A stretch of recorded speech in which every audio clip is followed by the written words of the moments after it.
My name is Margaret Hale, and I built this house one paycheck at a time after my husband died.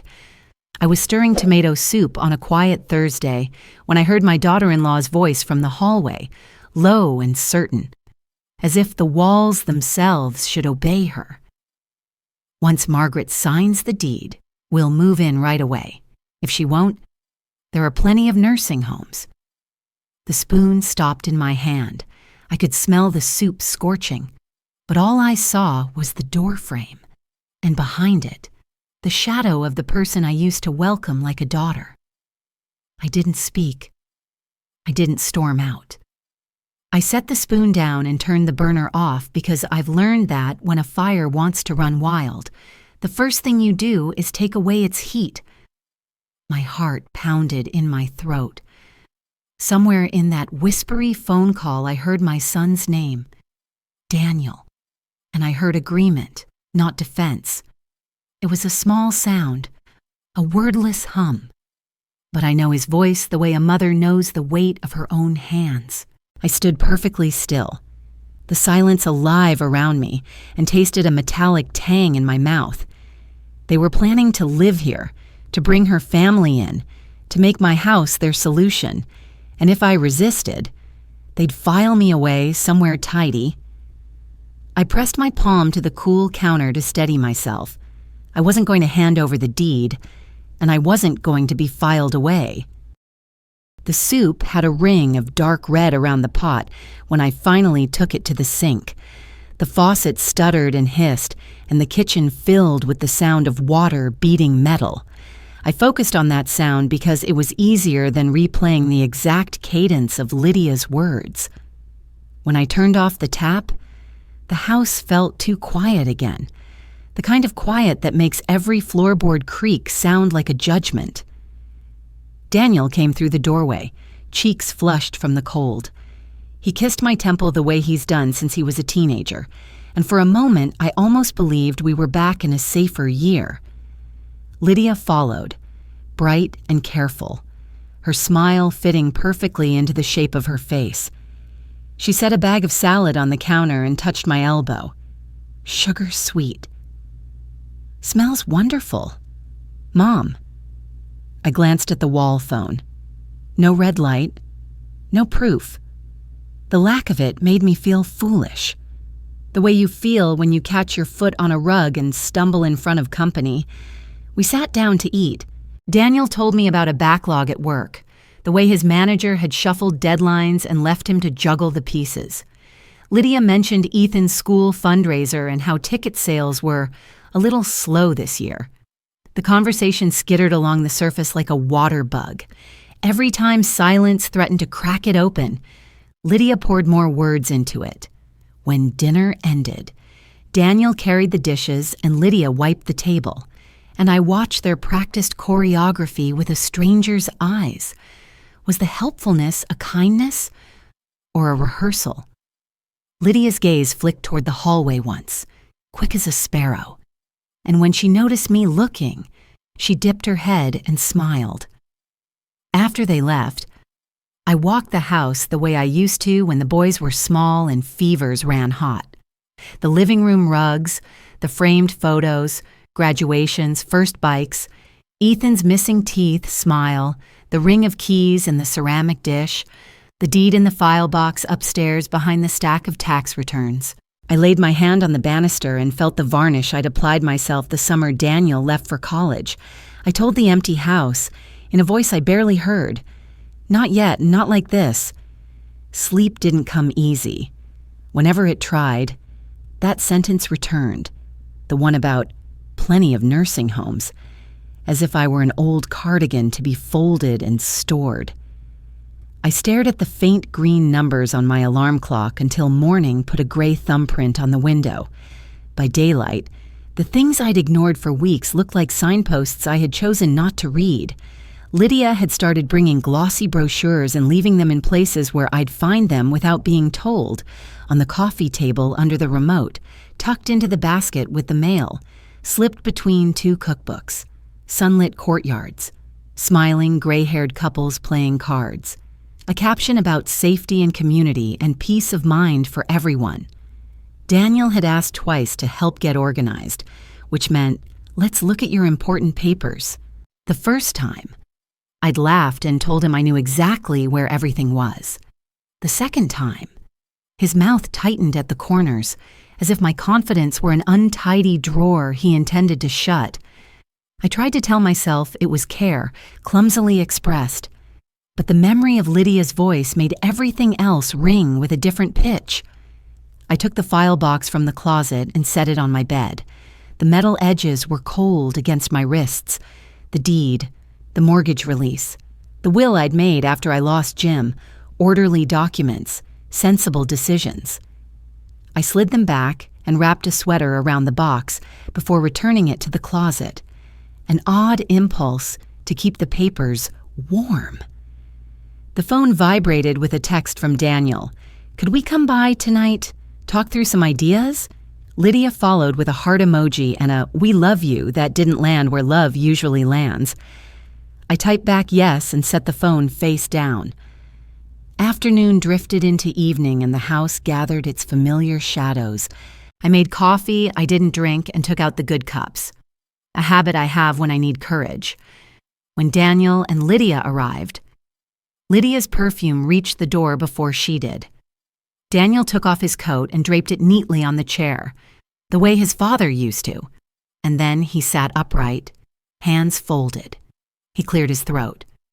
Mom, we've been thinking this through. The house is beautiful, but it's a lot. The shoveling, the utilities, the repairs. We worry about you here alone. We found a place not far, Maple Grove. They have activities, transportation, on-site medical, and we can help manage the bills. Lydia slid a brochure across the table as if she were dealing a single card in a quiet game. It's really nice and practical. If we were here, if my parents moved in too, we could all share the load. It would be lively. Ethan would love having more people around. My hands cradled the warm cup as if it could keep them from shaking. It's lively now, I said. I like my quiet lively. I smiled, and the smile felt like a towel wrung out too hard. They traded a glance I might have missed if I were not looking for it. Daniel softened his voice. No decisions tonight. Just options. He said the word options as if it meant freedom, not a narrowing hallway. When they left, the brochure lay on the table like a prescription I had no intention of filling. I carried it to the trash and slid it in face down.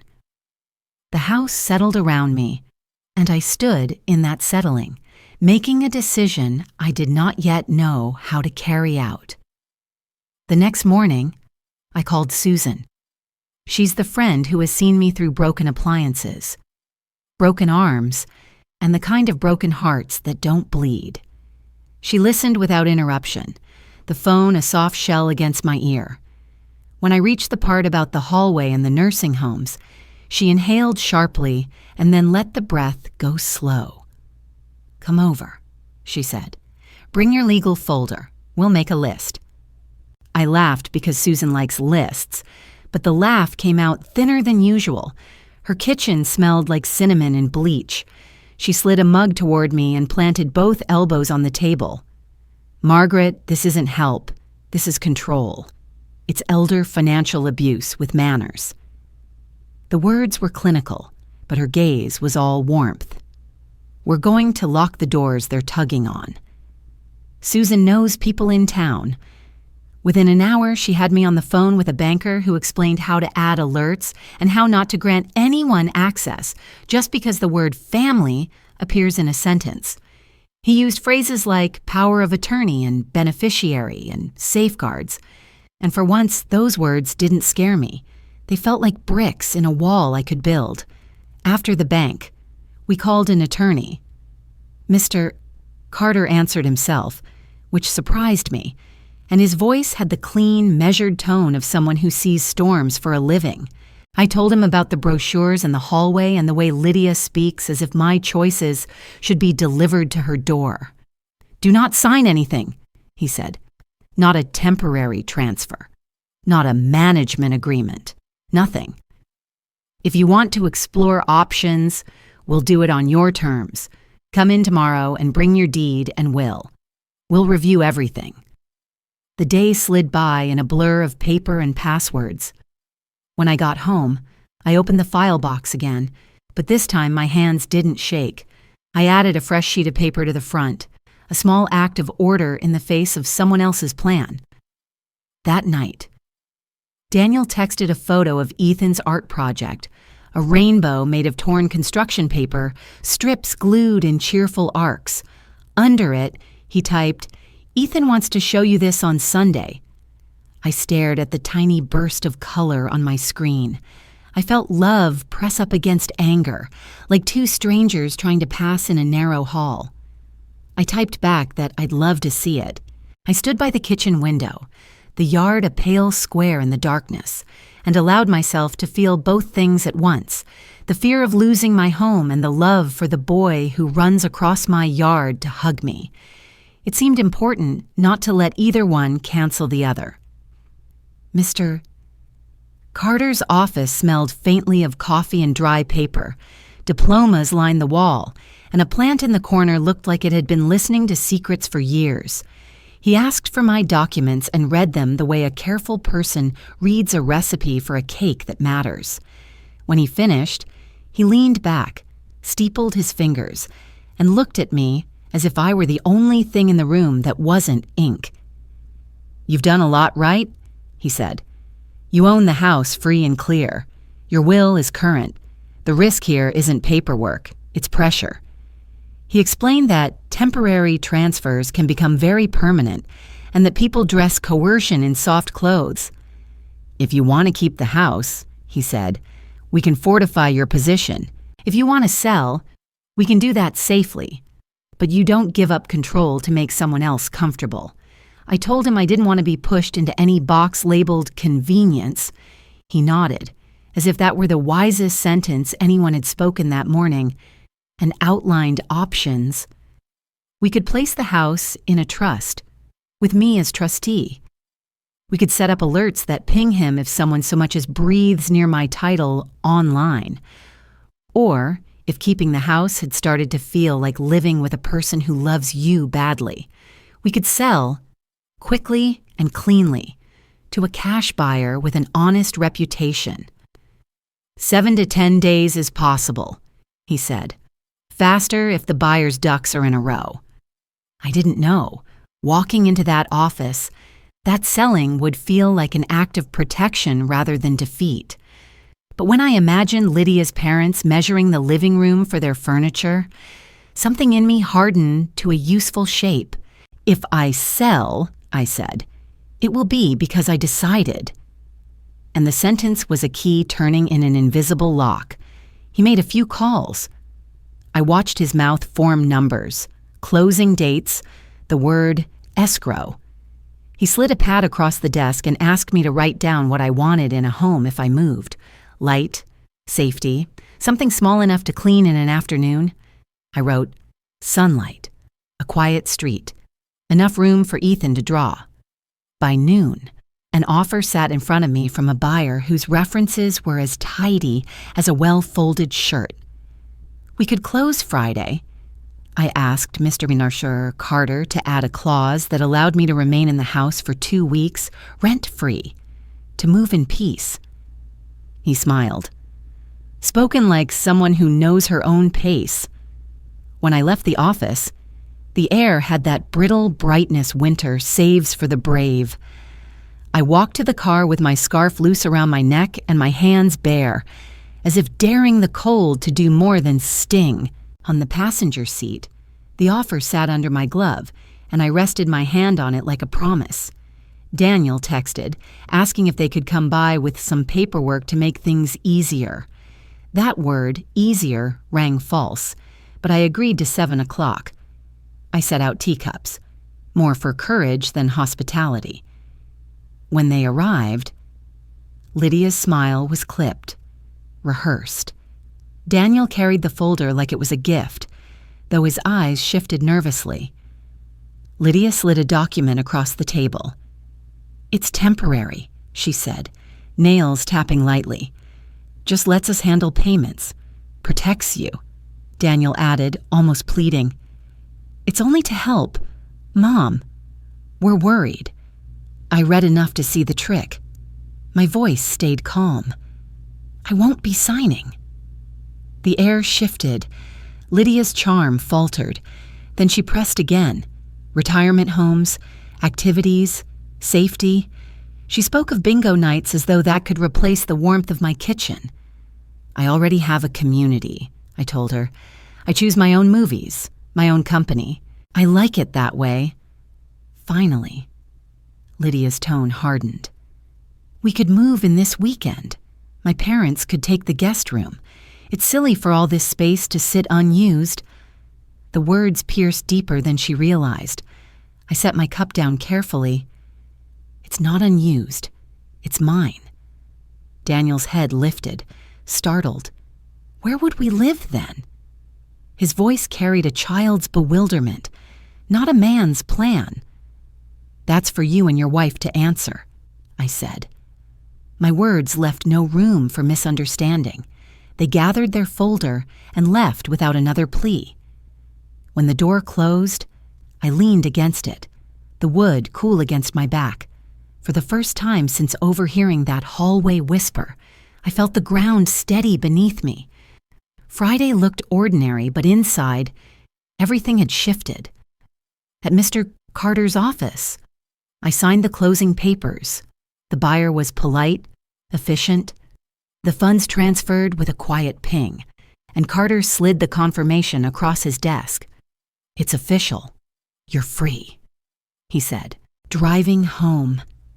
I took the long route past the apartment I'd chosen. Its brick walls glowed faintly in the pale sun. A balcony faced the street, bare geraniums bending in the wind. I pictured Ethan there, launching paper planes, his laughter rising like a hymn. That image carried me. That evening, Daniel and Lydia arrived, folder in hand. Their steps sounded louder than usual on the porch. I opened the door, and before they spoke, my phone rang. Mr. Carter again. "Sale recorded," he said. "Congratulations, Margaret."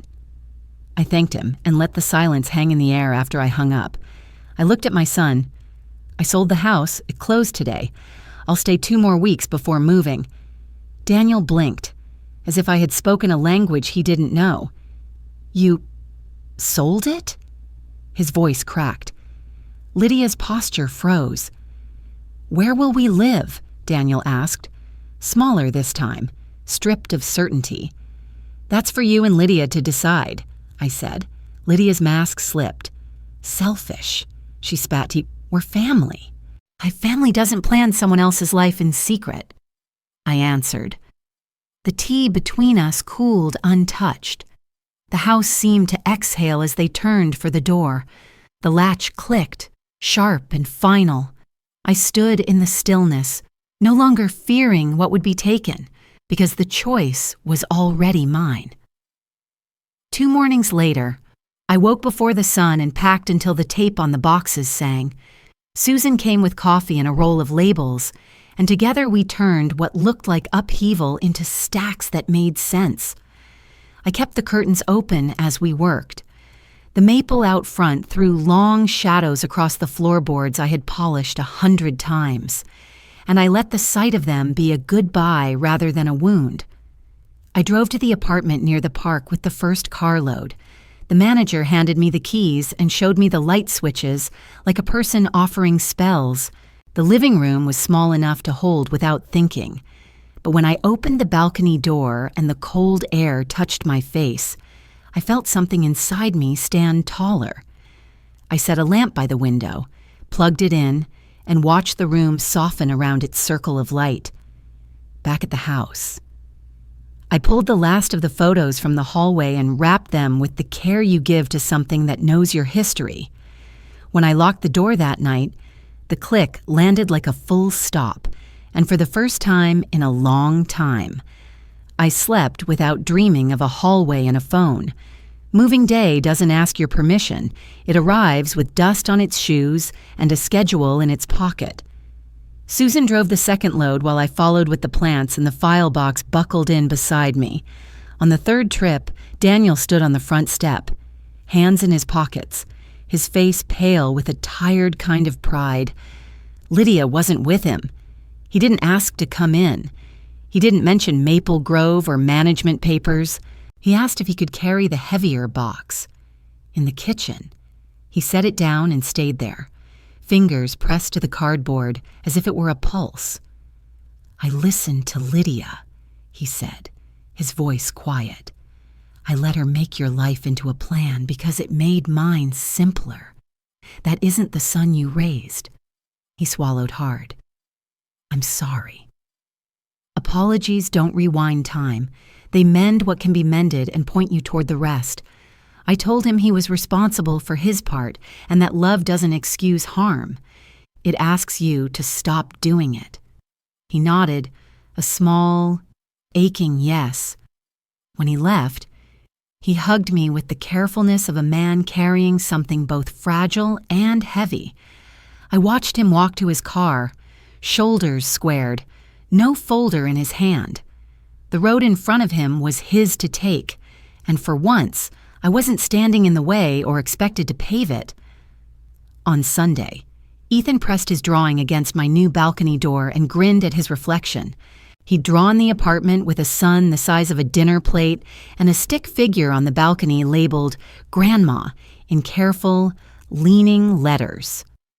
We sat at the little table and ate grilled cheese sandwiches cut diagonally, the way he likes.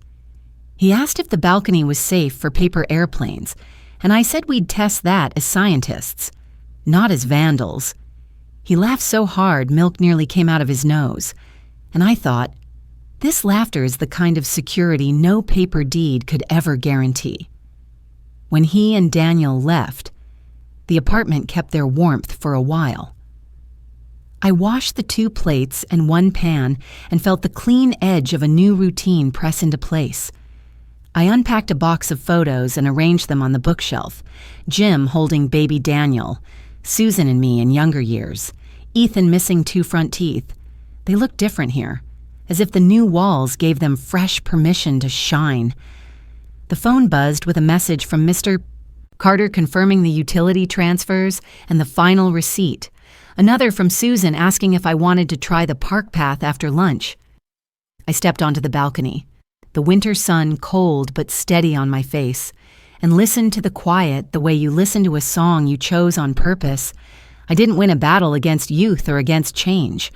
I set a boundary and stood beside it until it held.